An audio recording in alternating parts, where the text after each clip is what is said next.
Hi friends, welcome to Sangavi சமையல். இன்றைக்கி வந்து சென்னையில் சூப்பராக மழை பெஞ்சிட்ருக்கு. இன்றைக்கி நான் நைட்டு சாப்பாடு என்னன்றது தான் உங்க கூட காட்ட போகிறேன். வாங்க பார்க்கலாம்.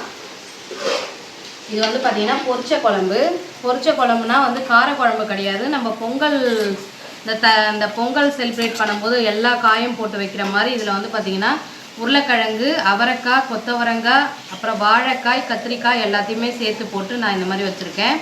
இதுக்கு வந்து பார்த்திங்கன்னா கொஞ்சமாக தான் புளி சேர்க்கணும், அதிகமாக சேர்க்கக்கூடாது. அதனால இது பொரிச்ச குழம்பு. சிலர் வந்து தேங்காய் சேர்த்து பொரிச்ச குழம்பு வைப்பாங்க. நான் தேங்காவை சேர்க்காமல் வச்சுருக்கேன். அதுக்கு அடுத்தது பார்த்திங்கன்னா சாதம், சுட சுட சோறு. இது வந்து பார்த்திங்கன்னா ரேஷன் அரிசி தான். எங்கள் வீட்டுக்காருக்கு ரொம்ப பிடிக்கும் ரேஷன் அரிசி, அதனால் ரேஷன் அரிசி செஞ்சுருக்கேன்.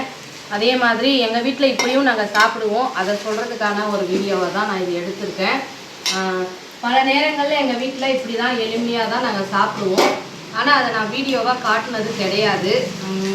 அதெல்லாம் ஒரு குழம்பு ஒரு சாதம்னு போட்டோம்னா அதெல்லாம் பார்ப்பாங்களா அப்படின்னு நினச்சி பல நேரங்களில் நான் ஷேர் பண்ணது கிடையாது.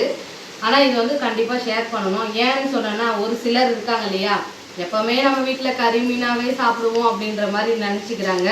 அப்படி கிடையாது. பல நேரங்களில் இதுதான் எங்களுக்கு உணவாகவே இருக்குது. ரேஷன் அரிசினா ஒரு ரேஷன் அரிசி சாப்பிட்றதுனால இழிவுபடுத்திலாம் நான் சொல்கிறேன். நான் பிறந்ததுலேருந்து ரேஷன் அரிசி சாப்பிட்டது கிடையாது. ஏன்னா எனக்கு என் தாத்தா பாட்டிலாம் வந்து பார்த்திங்கன்னா விவசாயம் பண்ணுற ஒரு ஃபேமிலி தான். அதனால் நாங்களே விளைய வச்ச நெல்லை நாங்களே வந்து அரிசி பண்ணி நாங்கள் சாப்பிட்டுப்போம். இப்போ வந்து கால சூழ்நிலையில் எல்லா மாற்றங்களும் வரதான் செய்யும். வாழ்க்கைன்றது ஒரு பாடத்தை கற்றுக் கொடுத்து வாழறது தான் வந்து வாழ்க்கை. அதனால் ஏற்றம் தாழ்வுன்றது எல்லார் லைஃப்லையும் இருக்கிறது தான். அதை தான் நானும் ஃபேஸ் பண்ணுறேன். இதுக்கப்புறம் எங்கள் வீட்டில் கஞ்சியாக இருந்தாலும் நான் வீடியோ போடலாம் அப்படின்னு முடிவு பண்ணியிருக்கேன். ஏன்னா ஒரு சிலர் வந்து நம்மளை பார்த்து ரொம்ப சந்தோஷப்படுறாங்களே, அவங்களுக்கு இன்னும் கொஞ்சம் சந்தோஷமாக இருக்கும். நான் சொல்கிறதுலேயே உங்களுக்கு புரிஞ்சிருக்கும்னு நினைக்கிறேன். என்னால் ஒருத்தவங்க வந்து நான் இப்படி இருக்கிறத பார்த்து சந்தோஷப்படுறாங்கன்னும் போது அதுக்கு எனக்கு ரொம்ப சந்தோஷம்தான். அதனால தான் நான் வந்து இதை ஷேர் பண்ணுறேன். இதை சாப்பிட்றத நான் இழிவுபடுத்தி சொல்லலை. சிலருக்கு இது கூட இல்லாத சூழ்நிலைகள் இருக்குது.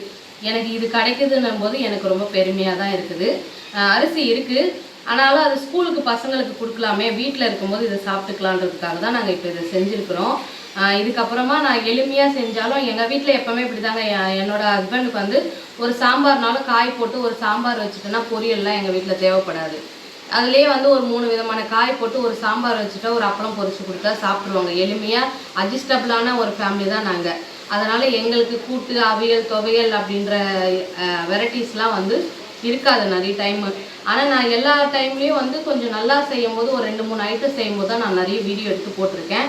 இதுக்கப்புறமா என்னுடைய ரியாலிட்டியான ஒரு டைமான ஃபுட்டு தான் வந்து நான் இதுக்கப்புறமா வந்து வீடியோ எடுத்து போடலான்னு இருக்கேன்.